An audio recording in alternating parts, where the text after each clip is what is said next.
Hello दोस्तों, welcome to zero I S में आपका स्वागत है। दोस्तों, यूपीएससी 2024 को ध्यान में रख के मैंने एमसीक्यू का सीरीज़ जो है स्टार्ट किया था। ठीक है, डेली हम लोग 15 एमसीक्यू कर रहे हैं। दोस्तों, 105 एमसीक्यू तक हम लोग कर चुके हैं। आज हम लोग क्वेश्चन नंबर 106 से लेकर 120 तक करेंगे। ये लेक्चर हिंदी इंग्लिश दोनों में है। इस लेक्चर को प्रेजेंट कर रहा हूँ मैं। मेरा नाम दोस्तों राहुल बनवाल है। मैं ईपीएफ में एक सिलेक्टेड ऑफिसर हूँ। साथ ही साथ मैंने यूपीएससी का मेंस 2020 में, यूपी पीसीएस का मेंस 2021 में दिया है। दोस्तों, तो चलिए बिना टाइम वेस्ट किए शुरू करते हैं क्वेश्चन नंबर 106 से लेकर 120 तक। तो देखिए दोस्तों, 105 क्वेश्चन तक हम लोग ने कर चुके हैं। अगर आपने 105 क्वेश्चन तक नहीं देखे हैं तो ज़रूर उसको देखिए। ठीक है, उसका लिंक मैं इस वीडियो के डिस्क्रिप्शन बॉक्स में प्लेलिस्ट का डाल दूंगा। ठीक है, तो क्वेश्चन नंबर देखते हैं 106। बोल रहा है the power of the Rajya Sabha are equal to that of the Lok Sabha for which of the following. ठीक है, बोले किस मामलों में लोकसभा और राज्यसभा का पावर बराबर है। ठीक है, तो बोल रहा है introduction and passage of the constitution amendment bill, संविधान संशोधन विधेयकों को पास करने में। ठीक है, तो आपको पता है कि संविधान संशोधन विधेयक जो होता है आर्टिकल 368 के अंडर हम लोग लाते हैं, जिसमें हम लोग संविधान को चेंज करते हैं, अमेंड करते हैं। इसमें लोकसभा राज्यसभा को बराबर पावर है। ठीक है, तो पहला होगा। दूसरा बोल रहा है election of the vice president, उपराष्ट्रपति का निर्वाचन। जो उपराष्ट्रपति का जो चुनाव होता है दोस्तों, उसमें लोकसभा और राज्यसभा के दोनों सदस्य भाग लेते हैं, चाहे वो लोकसभा के राज्यसभा के हो, इसलिए ये भी है। और इसमें अगर प्रेसिडेंट भी होता तो भी सही होता। ठीक है, अगला है approval of proclamation of all 3 types of emergency, 3 प्रकार के आपातकालों की उद्घोषणा को स्वीकार करने में। देखिए, आपातकाल 3 टाइप का होता है। एक होता है नेशनल इमरजेंसी, राष्ट्रीय आपातकाल। एक होता है प्रेसिडेंट रूल, जिसको राष्ट्रपति शासन बोलते हैं। और एक होता है वित्तीय आपातकाल, फाइनेंशियल इमरजेंसी। तीनों टाइप की इमरजेंसी को अगर अप्रूव करना, स्वीकार करना है, तो लोकसभा राज्यसभा दोनों को बराबर पावर है। लेकिन अगर इमरजेंसी एक बार लग गया और उसको ख़त्म करना है तो सिर्फ और सिर्फ लोकसभा का पावर होता है। ठीक है, लेकिन इसमें स्वीकार करने का बोला है तो दोनों सदन को बराबर पावर है, इसलिए तीनों, तीसरा भी सही होगा। तो सही उत्तर कौन है जिसमें दोनों को पावर है, लोकसभा राज्यसभा को बराबर? तो 1, 2 और 3। ठीक है, तो 106 का आंसर क्या हो गया? डी। क्वेश्चन नंबर 107 देखते हैं। तो एक पैसेज दिया है और पैसेज के आधार पर बोल रहा है कि ये किस चीज़ के बारे में बताया जा रहा है। ठीक है, बोल रहा है it refers to the termination of a sitting of a house without naming a day for the assembly. This power lies with the presiding officer of the house.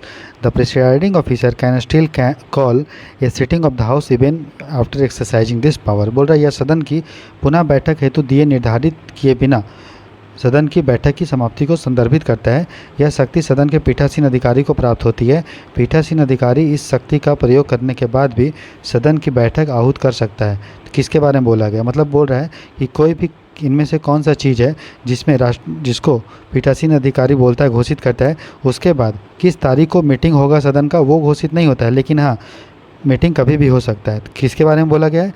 ये बोला गया है एडजर्नमेंट साइन डाई के बारे में, अनिश्चित काल के लिए स्थगन किए हैं लेकिन अनिश्चित काल के लिए। एक होता है स्थगन, जिसमें हम बताते हैं कि कितने समय के लिए किया गया, लेकिन बोल रहा है कि इनमें बिना बताए कि कब मीटिंग करेंगे ये नहीं बताया गया। स्थगन जब करते हैं तो हम लोग बोलते हैं कि एक दिन के लिए हुआ है, 2 दिन के लिए हुआ है, 2 घंटे के लिए वो, लेकिन एडजर्नमेंट साइन टाइम में नहीं बताते, इसलिए पहला नहीं होगा। विघटन नहीं होगा, क्योंकि विघटन जो होता है परमानेंट होता है और सिर्फ लोकसभा का होता है, उसके बाद कोई मीटिंग नहीं होती है, तो ये भी नहीं होगा। प्रोरोगेशन में क्या होता है? एक सेशन हम लोग ख़त्म कर देते हैं, जबकि डिसोल्यूशन में क्या होता है? पूरा लोकसभा का कार्यकाल ही ख़त्म हो जाता है, उसका नया मीटिंग नहीं होगा, अब सीधे सीधे इलेक्शन होगा। लेकिन प्रोरोगेशन में क्या होता है? एक सेशन ख़त्म हो जाता है, जैसे मान लो विंटर सेशन चल रहा है, तो ठीक है, तो उसके बाद ये सेशन ख़त्म हो जाएगा, उसको बोलेंगे प्रोरोगेशन। ठीक है, तो 107 का क्या होगा आंसर? डी, जिसमें अनिश्चित काल के हम लोग क्या करते हैं? विघटन किया जाता है, मतलब वो स्थगन किया जाता है। अगला है क्वेश्चन नंबर 108। और which of the following veto powers are available to president of India. Bharat के राष्ट्रपति को कौन सा वीटो प्राप्त है? आपको पता है कि राष्ट्रपति को जो है वीटो प्राप्त होता है, मतलब स्पेशल पावर प्राप्त होता है, जिसमें वो कोई भी बिल को, आपको पता है कोई भी बिल होता है, विधेयक होता है, अगर उसको कोई कानून बनना है तो उसके लिए राष्ट्रपति का सहमति चाहिए। तो कोई भी बिल राष्ट्रपति के सहमति के बाद ही कानून बनता है, तो राष्ट्रपति सहमति देगा नहीं देगा उसके लिए उसके पास वीटो पावर होता है। तो एक को बोलते हैं एब्सोल्यूट वीटो, मतलब कोई भी बिल आया, राष्ट्रपति अगर उस पर एब्सोल्यूट वीटो लगाया तो वो वाला विधेयक वहीं पे ख़त्म हो जाएगा, वो कानून नहीं बनेगा। तो ये तो हमारे पास होता है राष्ट्रपति के पास। अगला है क्वालिफाइड वीटो। क्वालिफाइड वीटो मतलब उस बिल को राष्ट्रपति वापस जो है पुनर्विचार के लिए, रिकन्सिडरेशन के लिए भेज देता है, और अगर वही बिल को दोबारा सदन पास कर दे साधारण बहुमत से, तो वो जो होगा राष्ट्रपति को उस पर साइन करना होगा, उसको बोलते हैं सस्पेंसिव वीटो। लेकिन अगर राष्ट्रपति किसी बिल को वापस किया, ठीक है, और उस सदन ने स्पेशल विशेष बहुमत से पास किया, साधारण बहुमत से नहीं, विशेष बहुमत से, तब उस वीटो को हम लोग क्वालिफाइड वीटो बोलते हैं। तो क्वालिफाइड वीटो भारत के राष्ट्रपति के पास नहीं है। मतलब कोई भी बिल अगर राष्ट्रपति के पास गया, उसको सदन के पास वापस भेजा और सदन ने उसको विशेष बहुमत से पास किया, तब राष्ट्रपति साइन करेगा, वैसा वीटो भारत के राष्ट्रपति के पास नहीं है, उसको बोलते हैं क्वालिफाइड वीटो। सस्पेंसिव वीटो है जिसमें साधारण बहुमत से ही सदन वापस भेजता है, ना कि विशेष बहुमत से, इसलिए तीसरा होगा। चौथा बोल रहा है पॉकेट वीटो। पॉकेट वीटो का मतलब ये है राष्ट्रपति बोल देगा ना तो हाँ है ना तो ना है, उसको बिल को वो अपने पास रखे रहेगा, उस पर कोई भी एक्शन नहीं लेगा, उसको बोलते हैं पॉकेट वीटो। तो हमारे भारत के राष्ट्रपति के पास जो वीटो है वो एब्सोल्यूट वीटो है, क्वालिफाइड सस्पेंसिव वीटो है और पॉकेट वीटो है। 1, 3 और 4 है, ठीक है। विशेषित वीटो नहीं है क्योंकि विशेष बहुमत वाला कंडीशन नहीं है, ठीक है। तो आंसर होगा 1, 3, 4। तो 108 का आंसर क्या हो गया? सी, क्योंकि सही उत्तर चुनना है। क्वेश्चन नंबर 109 देखते हैं। बोल रहा है the minimum number of members required to be present in the house before it can be transact any business. सदन में कोई भी कार्य को होने के लिए कितने सदस्यों की संख्या होनी चाहिए? तो जितना भी सदन में संख्या है टोटल पीठासीन अधिकारी को लेके, उसका जब तक 1/10 सदस्य नहीं आएगा सदन में, तब तक सदन का कार्यवाही ट्रांजैक्शन बिजनेस का नहीं होगा। मतलब अगर लोकसभा में 550 सीट है तो स्पीकर को लेके, तो जब तक उसका 1/10 मतलब 55 नहीं आएगा सदस्य लोग मेंबर, तब तक लोकसभा की कार्यवाही नहीं होगी। उसी तरह राज्यसभा का जब तक 250 सीट है, उसमें से 1/10 मतलब 25 नहीं आएगा, तब तक जो है बिजनेस नहीं होगा, ठीक है।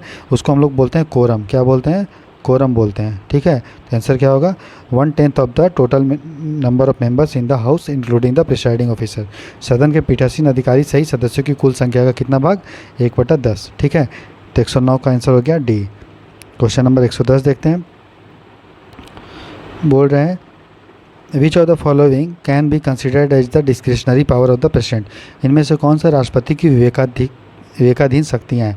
विवेकाधीन शक्तियाँ मतलब डिस्क्रिशनरी मतलब ऐसा शक्ति जो आपको पता है कि हम लोग जो है इंडिया में पार्लियामेंट्री सिस्टम ऑफ गवर्नमेंट है, जहाँ पे राष्ट्रपति जो है सिर्फ नाम का होता है, उसको काउंसिल ऑफ मिनिस्टर्स जो भी सलाह देगा उसको मानना पड़ेगा।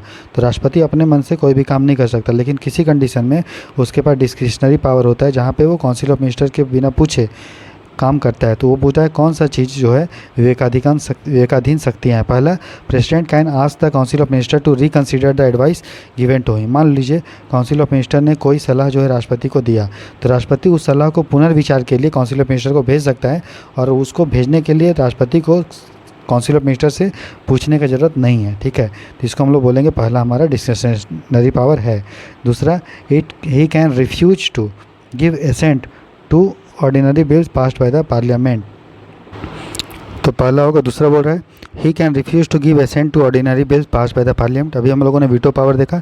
अब वीटो पावर के लिए राष्ट्रपति को किसी से पूछने की जरूरत नहीं है, उसका वो डिस्क्रिशनरी विवेकाधीन शक्ति है। तो दूसरा भी सही होगा। बोल रहा है appointment of prime minister in case of hung assembly. त्रिशंकु लोकसभा की स्थिति में प्रधानमंत्री को नियुक्ति कर सकता है।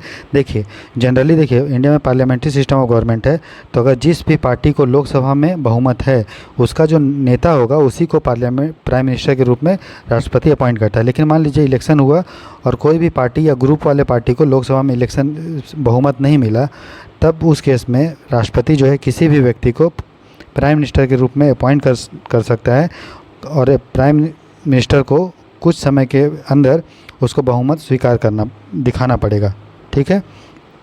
तो उसको हम लोग हंग असेंबली बोलते हैं। हंग असेंबली मतलब कोई भी पार्टी को जब बहुमत नहीं होता है तो राष्ट्रपति किसी भी व्यक्ति को प्रधानमंत्री के रूप में अपॉइंट करके ये बोल सकता है कि आप जो है बहुमत जुटाइए, ठीक है। तो तीसरा भी सही होगा, ठीक है। तो कौन सा करेक्ट आंसर है दोस्तों? 1, 2 और 3। तो 110 का आंसर हो गया डी। क्वेश्चन नंबर 111 देखते हैं। बोल रहे हैं consider the following statements regarding the council of municipal corporation. नगर निगम परिषद के संबंध में निम्नलिखित कथनों पर हमें विचार करना। देखिए 73rd और 74th अमेंडमेंट एक्ट से हम लोगों ने भारत में लोकल सेल्फ गवर्नमेंट लाया, ठीक है। 73rd से हम लोग ग्राम पे लाए रूरल गवर्नमेंट, और 74 पे शहरी निकाय लेके आए, ठीक है। तो उसमें म्यूनिसिपल जो काउंसिल होती है नगर निगम परिषद के संदर्भ में हम लोग को विचार करना है। ठीक है, बोल रहा है the council consist of the councillors directly elected by the people as well as a few nominated member. आपको पता है कि परिषद में पार्षद होते हैं और पार्षद का हम लोगों द्वारा प्रत्यक्ष चुनाव होता है और कुछ जो होता है नॉमिनेटेड होता है ना, जैसे उसका चीफ एग्जीक्यूटिव ऑफिसर होता है, चीफ म्यूनसिपल ऑफिसर होता है, वो सब अपॉइंट किए जाते हैं, वो नॉमिनेट होता है सरकार की तरफ से। ठीक है, तो कुछ इलेक्टेड होते हैं, कुछ नॉमिनेटेड, सही बात है।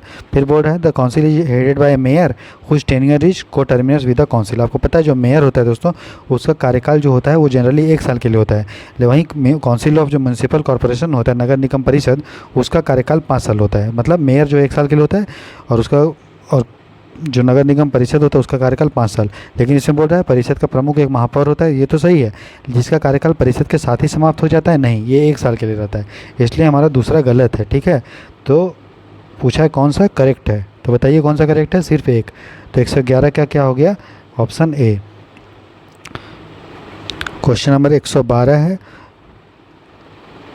बोल रहा है with reference to the safeguard to ensure the independence of the supreme court consider the following statement. उच्चतम न्यायालय की स्वतंत्रता सुनिश्चित करने हेतु किए गए सुरक्षा उपाय के संदर्भ में निम्नलिखित कथनों पर हमें विचार करना है। आपको पता है कि भारत में जो है सुप्रीम कोर्ट है वो इंडिपेंडेंस है, स्वतंत्र है।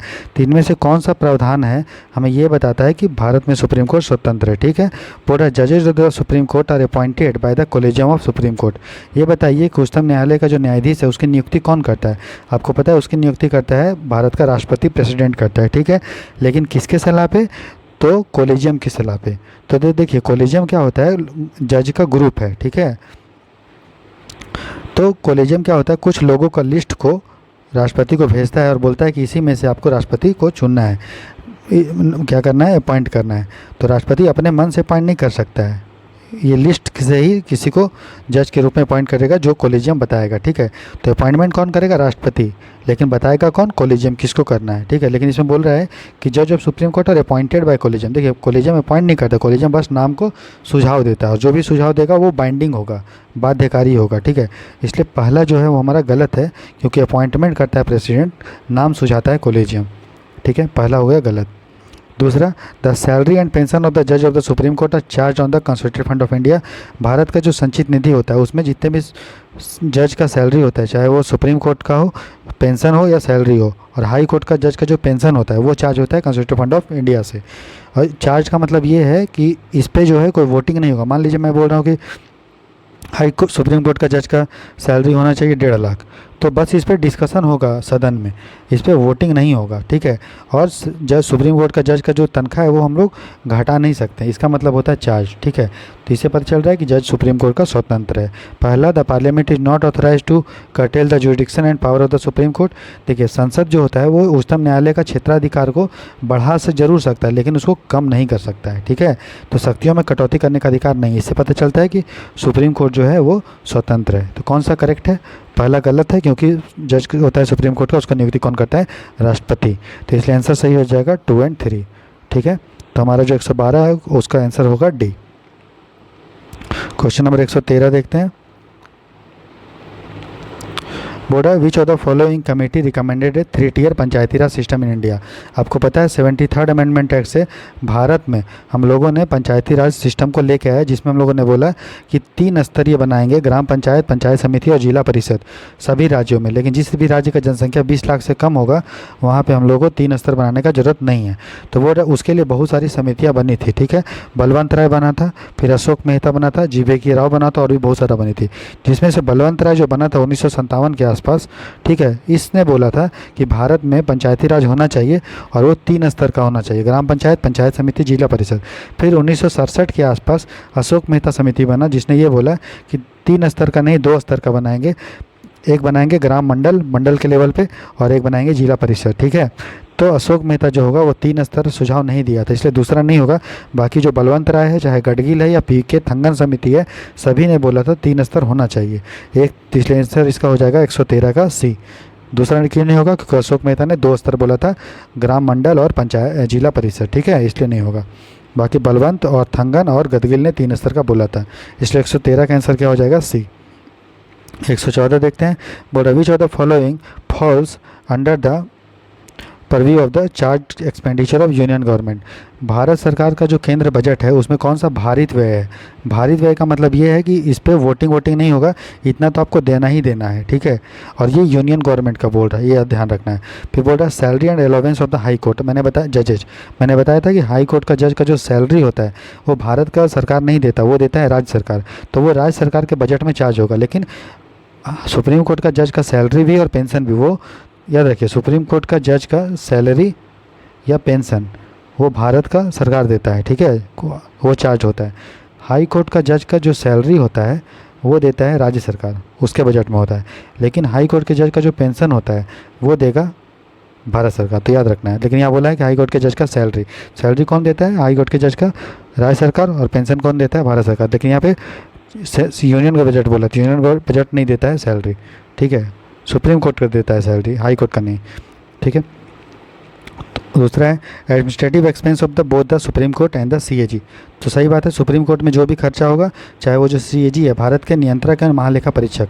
कमेंट सेक्शन में बताइए, लिखिए कि भारत का भी जो प्रेजेंट में सीएजी कौन है, और सीएजी का जो अपॉइंटमेंट होता है भारत की आर्टिकल, जो भारत का संविधान उसके कौन से आर्टिकल में होता है, ठीक है, ये बताइए लिख के। तो उसका जो भी खर्चा होता है, चाहे वो सीएजी का है वो सुप्रीम कोर्ट का, दोनों जो होता है वो चार्ज होता है, भारत सरकार देता है, ठीक है। अगला है salary of the deputy speaker of the Lok Sabha. तो देखिए भारत का जो संविधान है उसमें टोटल 12 शेड्यूल हैं, 12 अनुसूची है, उसका जो अनुसूची नंबर दूसरा है, ठीक है, उसमें कौन कौन सा खर्चा जो भारत का सरकार देगा वो उसका लिखा हुआ है, ठीक है। तो उसमें चाहे वो लोकसभा का स्पीकर हो, डिप्यूटी स्पीकर हो, राज्यसभा का चेयरमैन हो या उपसभापति हो, ठीक है, सुप्रीम कोर्ट का जज हो, हाई कोर्ट का पेंशन हो जज का, ठीक है, सीएजी हो, सबका चार्ज होता है, ठीक है। तो ये हमारा होगा, इसलिए सही उत्तर क्या है दोस्तों, 2 और 3। पहला क्यों नहीं है, क्योंकि हाई कोर्ट का जज का सैलरी चार्ज नहीं होता है, उसका पेंशन होता है, भारत सरकार देता है, उसका जो सैलरी होता है वो राज्य सरकार देता है, हाई कोर्ट का। लेकिन सुप्रीम कोर्ट का जज का सैलरी और पेंशन दोनों जो है भारत सरकार देता है, इसलिए पहला गलत है। क्वेश्चन नंबर नेक्स्ट देखते हैं 115। बोल रहा है consider the following statement regarding the office of governor. राज्यपाल का ऑफिस होता है, पद होता है, उसके बारे में बोल रहा है constitution of India specifies the term of 5 year for the office of governor. राज्यपाल का देखिए कार्यकाल जो होता है भारत का संविधान में लिखा है कि 5 साल के लिए होगा, ठीक है, तो ये सही बात है। फिर बोल रहा है कि जिस तरह राष्ट्रपति का कार्यकाल 5 साल का होता है, राज्यपाल का भी कार्यकाल 5 साल के लिए होता है, संविधान में ऐसा लिखा है। फिर governor shall immediately vacate his office after the expiration of his term. देखिए 5 साल का भले कार्यकाल होता है, लेकिन ऐसा नहीं है कि 5 साल का कार्यकाल खत्म हुआ और राज्यपाल अपना पद छोड़ देगा, नहीं। जब तक नया राज्यपाल चुन के नहीं आता है तब तक पुराना वाला राज्यकाल भले उसका 5 साल क्यों ना हुआ वो कंटिन्यू रहेगा नया राज्यपाल आने तक। तो राज्यपाल को अपने कार्यकाल की समाप्ति के तुरंत पश्चात अपना पद रिक्त करना नहीं होता है, इसलिए हमारा दूसरा गलत होगा। तो करेक्ट क्या होगा आंसर, सिर्फ एक। तो 115 का हो गया ऑप्शन ए। क्वेश्चन नंबर 116 देखते हैं। बोल रहा है which of the following is are the grounds of disqualification under the 10th schedule of the constitution of India. आपको पता है कोई भी एमपी या एमएलए, ठीक है, अगर वो कुछ गलत काम किया तो उसके लिए उसके अयोग्यता के बारे में लिखा गया है, ठीक है। तो भारत का 2 अयोग्यता के बारे में लिखा गया है 2 कानून में, एक हमारा 10वीं अनुसूची में 10th शेड्यूल में, और दूसरा जनप्रतिनिधि कानून रिप्रेजेंटेशन ऑफ पीपल एक्ट 1951 में। तो दोनों में लिखा गया है कि कब जो अयोग्य हो जाएगा। तो लेकिन हमें पूछा है कि 10वीं अनुसूची में अयोग्यता के बारे में, तो इसमें लिखा गया है कि कोई भी मान लीजिए पॉलिटिकल पार्टी का कोई भी, मान लो कोई एमपी है, ठीक है, वो एक पार्टी से चुन के आया है, तो अगर वो दूसरा पार्टी को ज्वाइन कर लेता है या अपना सदस्यता छोड़ देता है तो उसका जो है वो अयोग्य हो जाएगा। तो ये पहला कंडीशन है। दूसरा है कोई भी अगर नॉमिनेटेड मेंबर है, मनोनीत है, ठीक है, वो मनोनीत होने के 6 महीना के बाद अगर किसी भी पार्टी को ज्वाइन करता है तो उसका डिस्क्वालीफाई हो जाएगा। 6 महीने के अंदर करेगा मनोनीत वाला तो नहीं होगा, लेकिन 6 महीने के बाद वो करेगा तो हो जाएगा। तीसरा है कोई अगर इंडिपेंडेंट है, निर्दलीय है, वो अगर किसी भी पार्टी को कर लेगा तो वो हो जाएगा, ठीक है। तो ये 3 चीज़ जो है लिखा गया है भारत के संविधान के 10वें अनुसूची में। और जो पहला स्टेटमेंट है कि कोई भी व्यक्ति है, एमपी है, मान लीजिए कोई भी वो काम किया और उसमें उसको सज़ा मिला 2 साल से अधिक, तब वो भी अयोग्य हो जाएगा। लेकिन वो भारत के 10वीं अनुसूची में संविधान में नहीं लिखा है, वो लिखा है रिप्रेजेंटेशन ऑफ पीपल एक्ट 1951 में, जनप्रतिनिधि कानून 1951 में। तो बोल रहा है कि 10th शेड्यूल में क्या लिखा है, he has been convicted for any offence resulting in imprisonment for 2 और मोर ईयर। व्यक्ति को किसी अपराध में दोषी ठहराए जाने के कारण 2 या 2 से अधिक सजा। देखिए इसमें डिस्क्वालीफाई तो हो जाएगा, 10वीं अनुसूची में नहीं होगा वो, लेकिन किस में होगा, रिप्रेजेंटेशन ऑफ पीपल एक्ट के तहत होगा, इसलिए पहला गलत है। बाकी ये दोनों सही है कि अगर कोई पॉलिटिकल पार्टी का व्यक्ति कोई भी दूसरी पार्टी को ज्वाइन करेगा तब हो जाएगा, कोई अगर निर्दलीय है, इंडिपेंडेंट है, तो वो किसी भी पार्टी को कर देगा तो हो जाएगा। और अगर यहाँ पे मनोनीत रहता है तो मनोनीत 6 महीने के अंदर करेगा तो नहीं होगा, 6 महीने के बाद करेगा तो हो जाएगा। तो करेक्ट आंसर क्या है, 2 और 3, ठीक है। तो सही उत्तर क्या है, 2 और 3। एक इसमें और याद रख लीजिए, कोई भी अगर ग्रुप में अगर कोई भी पॉलिटिकल पार्टी को छोड़ रहा है, मान लीजिए कोई भी पार्टी में एक्स मेंबर हैं, कितने मेंबर हैं, अगर उसके 2/3 मेंबर एक साथ किसी पार्टी को छोड़ के जाते हैं तब वो अयोग्य घोषित नहीं होंगे। अगर इंडिविजुअल जा रहा है तब हो जाएगा, लेकिन 2/3 एक साथ जा रहे हैं तो नहीं होगा, ठीक है। तो आंसर क्या हो जाएगा, 2 और 3। आगे देखिए क्वेश्चन नंबर 117। बोर्ड है, consider the following statement regarding the ordinance making power of the president. राष्ट्रपति की अध्यादेश जारी करने की शक्ति के संदर्भ में निम्नलिखित कथनों पर विचार करना है। देखिए जो ऑर्डिनेंस मेकिंग पावर होता है आपको पता है, आर्टिकल नंबर 123 123 के अनुच्छेद 123 के तहत जो है राष्ट्रपति को अध्यादेश जारी करने का शक्ति होता है, ठीक। तो उसके बारे में हमारा प्रश्न है। और गवर्नर को कब जारी करता है, अनुच्छेद 213 में। तो राष्ट्रपति करता है 123 में और गवर्नर करता है 213 के तहत अध्यादेश को जारी, ठीक है। अब हमारा प्रश्न है, ठीक है, पढ़िए। पहला है, बोल रहा है the satisfaction of the president to issue an ordinance is final and can not be challenge in court. देखिए अध्यादेश जो भी जारी करता है राष्ट्रपति, उसका जो फैसला होता है वो अंतिम नहीं होता है, उसको फैसले को हम लोग न्यायालय में चुनौती दे सकते हैं, उसका जुडिशियल रिव्यू हो सकता है। ऐसा कूपर केस में 1972 के आसपास कहा गया था, 1972-70 में, तो उसका फैसला अंतिम नहीं होगा। राष्ट्रपति जो भी काम करेगा अध्यादेश में, जो भी बात बोलेगा, वो एक ट्राइब्यूनल के रूप में उसका बात होता है। ट्राइब्यूनल में, ट्राइब्यूनल मतलब होता है प्राधिकरण। तो प्राधिकरण के रूप में राष्ट्रपति जो है काम करता है जब वो अध्यादेश को जारी करता है, ऑर्डिनेंस को जारी करता है तब। तो जिस तरह हम लोग ट्राइब्यूनल के ट्राइब्यूनल के डिसीजन को, ट्राइब्यूनल के निर्णय को हम लोग हाई कोर्ट या सुप्रीम कोर्ट में चुनौती देते हैं, उसी तरह राष्ट्रपति जब अध्यादेश जारी करता है तो वो भी एक ट्राइब्यूनल का काम करता है, इसलिए उसके भी फैसले को हम लोग चुनौती दे सकते हैं न्यायालय में, कोर्ट में। इसलिए पहला हमारा गलत होगा, क्योंकि उसका निर्णय अंतिम नहीं होता, उसको हम लोग चुनौती दे सकते हैं, ऐसा कूपर केस में कहा गया है। बोल रहा है कि an ordinance issued by the president must be passed by the parliament within 6 weeks from the issuing date. देखिए राष्ट्रपति जो भी अध्यादेश जारी करता है, ठीक। अब क्वेश्चन 17 में क्या है, सेकंड ऑप्शन। देखिए कोई भी ऑर्डिनेंस जब आता है, ठीक है, तो उसको जब भी नया सेशन होगा उसके 6 महीना के अंदर, उसको 6 सप्ताह के अंदर क्या होता है, पास करना होता है। तो नया जब मीटिंग होगा ना सदन का, उसके 6 सप्ताह के अंदर उसको पास करना होता है। ऐसा नहीं है कि जिस दिन ऑर्डिनेंस आया उसके 6 सप्ताह के अंदर, नहीं, जब भी ऑर्डिनेंस आया उसका जब भी हाउस मीटिंग होगा तो मीटिंग होने के 6 सप्ताह के अंदर उसको पास करना होता है। इसलिए कोई भी ऑर्डिनेंस का कार्यकाल जो होता है वो होता है 6 महीना और 6 सप्ताह। मीटिंग तो कभी भी हो सकता है, लेकिन आपको पता है कि 2 सदन के बीच में, दो सेशन के बीच में, ठीक है, 2 जो गैप होना चाहिए वो मैक्सिमम होना चाहिए 6 महीना। मतलब 6 महीना में सदन को मिलना ही मिलना है हाउस को, और जब भी मिलेगा तो उसके 6 सप्ताह के अंदर उसको पास करना होता है। इसीलिए कोई भी ऑर्डिनेंस का जो कार्यकाल होता है वो मैक्सिमम होता है 6 महीना और 6 सप्ताह, ठीक है। तो इशू के डेट से 6 सप्ताह के अंदर पास नहीं करना होता है, जब भी हाउस मिलेगा उसके 6 सप्ताह के अंदर पास करना होगा। इसलिए हमारा दूसरा गलत है। तो कौन सा सही है, करेक्ट कौन सा है, केवल एक, ठीक है। क्वेश्चन नंबर 18 देखते हैं, 118 देखते हैं। पूरा consider the following pairs of kinds of cut motion and their provisions. हमें कटौती प्रस्ताव के प्रकार के बारे में बताया है, मैंने पार्लियामेंट चैप्टर में आपको इसके बारे में बताया था, ठीक है।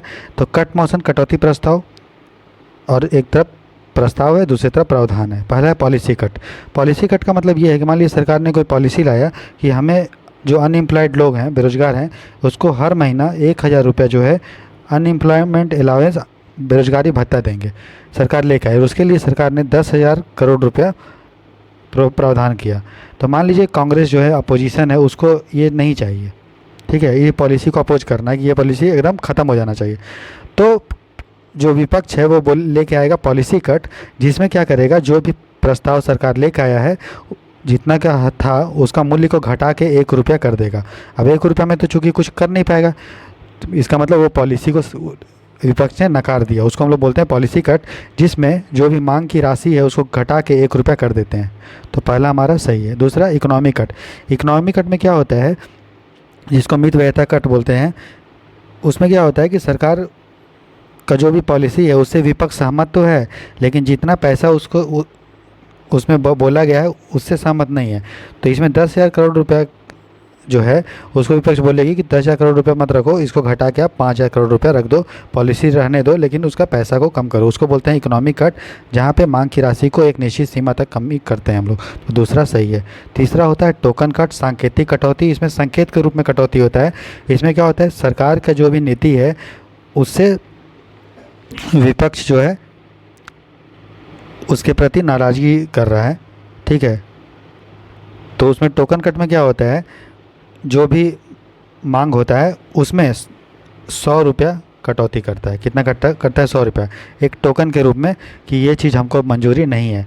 इसमें क्या होता है, मांग की राशि को 100 रुपया कम करते हैं, 100 रुपया कम करते हैं। ये नहीं कि घटा के 100 रुपया नहीं रखते हैं, 100 रुपया उसमें काट लेते हैं। मतलब 10,000 करोड़ का अगर प्रोजेक्ट है, पॉलिसी है, मांग है, तो उसको बोल देगी सरकार कि इसमें से 100 रुपये काट लो, तो उसको बोलते हैं टोकन कट, जिसमें 100 रुपये काटते हैं। तो मांग की राशि को कम करके 100 रुपये नहीं करते हैं, मांग की राशि में से 100 रुपये काटते हैं। तो समझिए, 100 रुपये अमाउंट को कम नहीं कर देते हैं, अमाउंट में से जितना है उसमें से 100 रुपये काट लेते हैं, ठीक है, ना कि मांग की राशि को 100 रुपये काटते हैं। इसलिए तीसरा गलत है। तो कौन सा करेक्टली मैच्ड है, सिर्फ 1 और 2, केवल 1 और 2, ठीक है। 118 का हो गया बी। क्वेश्चन 119 बोल रहा है, with reference to the qualification for a person to be chosen as a member of Rajya Sabha consider the following statement. Rajya Sabha का अगर आपको सदस्य बनना है तो कौन सी अर्हता के बारे में हमें बताना है। तो पहला है कि कोई भी अगर आपको राज्यसभा का सदस्य बनना है तो भारत का आपको सबसे पहले नागरिक होना चाहिए, आपका उम्र 35 साल होना चाहिए, ठीक है। ये 2 चीज़ बोला गया है। और लोकसभा के वाले बोला गया नागरिक हो और आपका उम्र कितना हो। देखिए लोकसभा राज्यसभा में कितना है, आप नागरिक हो और आपका उम्र कितना होना चाहिए, 30 साल। कितना होना चाहिए, 30 साल। और राष्ट्रपति और उपराष्ट्रपति बनना है तो 35 साल। और अब अगर लोकसभा के लिए बनना है तो आपका भारत का सिटीजन होना चाहिए, नागरिक, और आपका उम्र होना चाहिए 25 साल, ठीक। तो सिटीजन ऑफ इंडिया राज्यसभा में होना चाहिए पहला, नॉट लेस देन 25 ईयर, 25 साल नहीं, कितना साल होना चाहिए, 30 साल। तो ये हमारा गलत है। फिर उसके बाद बस यही होना चाहिए। बोला he must been elected in the particular state for a being elected from that state. कहने का मतलब ये है कि कोई व्यक्ति है, मान लीजिए वो झारखंड का है, हम चाहते हैं कि हम झारखंड के हैं, हम चाहते हैं कि हम झारखंड के से राज्यसभा में जो भी सीट होगा हम झारखंड को रिप्रेजेंट करेंगे। तो पहले ये होता था कि अगर आपको झारखंड से आना है चुन के राज्यसभा में, तब आपको झारखंड का मतदाता होना चाहिए। लेकिन अब ऐसा कंडीशन नहीं है, कोई व्यक्ति कोई भी राज्य का हो, वो कहीं से किसी भी राज्य से राज्यसभा में जा सकता है, ठीक है। लेकिन पहले ऐसा था कि जिस राज्य से आपको जाना है उस राज्य में मतदाता आपको होना चाहिए। तो ये गलत है, अब नहीं हो ऐसा कंडीशन। जिस राज्य में उसे निर्वाचित होना है उसे उस राज्य विशेष का मतदाता होना चाहिए, पहले था अब नहीं है। तो दूसरा तीसरा मेरा गलत है। तो कौन सा सही है, केवल 1। क्लियर। तो 119 का हो जाएगा ए। क्वेश्चन नंबर 120 देखेंगे। बोला consider the following statement regarding the chief minister of state. राज्य का मुख्यमंत्री के बारे में। तो देखिए अगर राज्य का मुख्यमंत्री के बारे में है, बोल रहे a person who is not a member of the state legislature can be appointed as chief minister. राज्य विधानमंडल का सदस्य नहीं होने पर भी किसी व्यक्ति के मुख्यमंत्री के रूप में नियुक्ति किया जा सकता है। देखिए जनरली क्या होना चाहिए कि जो चीफ मिनिस्टर होना चाहिए वो एक एमएलए होना चाहिए, विधायक है ना, वही चीफ मिनिस्टर होना चाहिए। लेकिन कोई भी व्यक्ति एमएलए बन सकता है 6 महीना के लिए, ठीक है। जैसे हम भी एमएलए बन सकते हैं 6 महीना के लिए, लेकिन 6 महीना के अंदर हमको जो है एमएलए बनना पड़ेगा, तभी हम चीफ मिनिस्टर के पद पे रहेंगे, ठीक है।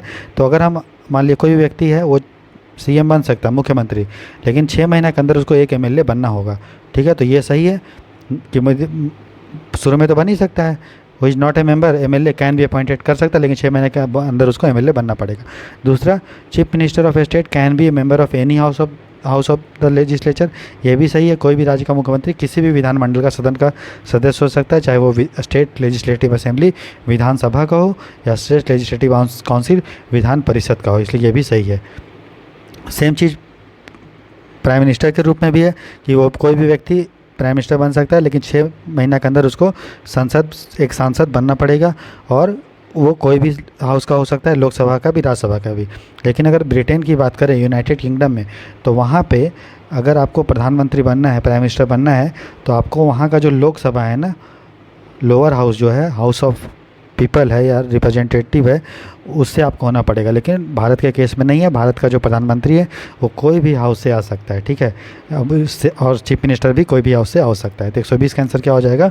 सी, दोनों सही है, ठीक है। इस तरह से दोस्तों हम लोगों ने आज 106 से 120 तक 15 क्वेश्चन कंप्लीट किए। कल हम लोग फिर 15 क्वेश्चन करेंगे और हम लोग का टारगेट है कि यूपीएससी प्रीलिम्स जो हमारा 25-26 मई 2024 को है, तब तक हम लोग 10,000 MCQ को प्रैक्टिस करना है, ठीक है।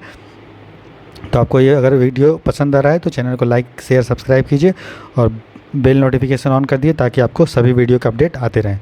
God bless you, take care, bye bye, अपना ख्याल रखिए।